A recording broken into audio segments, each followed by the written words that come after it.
कहा जाता है संगीत हर तनाव का निराकरण करता है और यदि ऐसे में किसी का कर्णप्रिय शांत स्वर उसमें मिल जाए तो वह परमात्मा के साक्षात्कार का सबसे सशक्त माध्यम हो जाता है।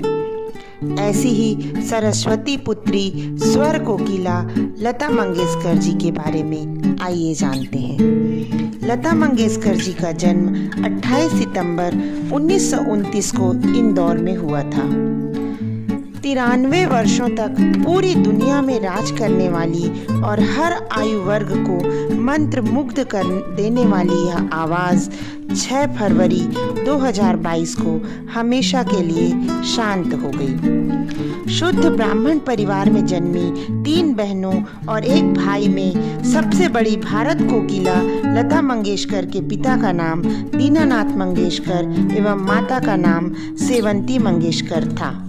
जन्म के समय लता का नाम हेमा रखा गया था।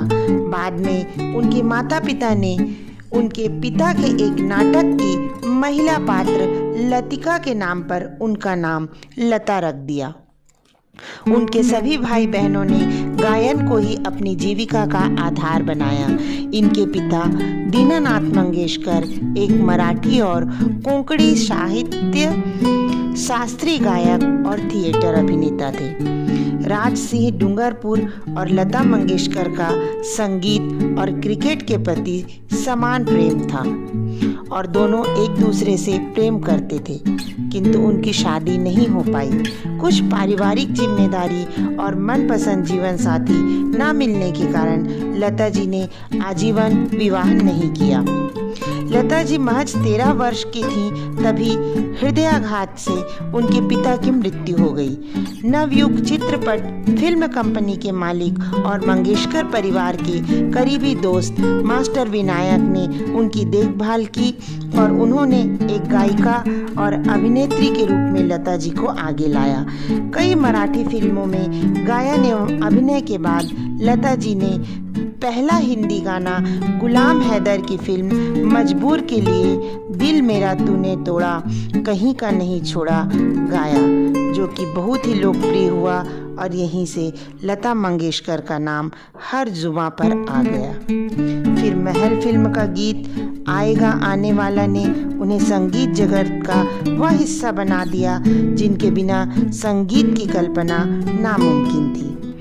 1942 से लगभग 80 दशक तक इन्होंने गायन किया और लता जी की आवाज हर किसी के जीवन का अभिन्न अंग बन गई। अपनी इस आवाज के कारण उन्होंने कई उपलब्धियां, पुरस्कार और सम्मान अर्जित किया। उन्हें भारत रत्न अवार्ड, सर्वोच्च नागरिक पुरस्कार, Padma Bhushan, Padma Vibhushan, life time achievement, जी सिने अवार्ड, दादा साहब फाल्के पुरस्कार, महाराष्ट्र भूषण पुरस्कार, NTR राष्ट्रीय पुरस्कार, लीजन ऑफ ऑनर, ANR राष्ट्रीय पुरस्कार और 15 बंगाल फिल्म जर्नलिस्ट एसोसिएशन पुरस्कार प्राप्त हुए। लता जी को 4 बार फिल्म फेयर का सर्वश्रेष्ठ महिला पार्श्व गायक का पुरस्कार मिला। इस प्रकार उन्हें queen of melody, Nightingale of India, voice of the millennium, स्वर साम्राज्ञी, स्वर कोकिला, स्वर पुत्री जैसी सम्मानजनक उपाधियों से भी नवाजा गया और भी कई पुरस्कार उनकी झोली में हैं। इस प्रकार एक भारत की सशक्त नारी और संगीत जगत का दैदीप्यमान सितारा रही लता मंगेशकर।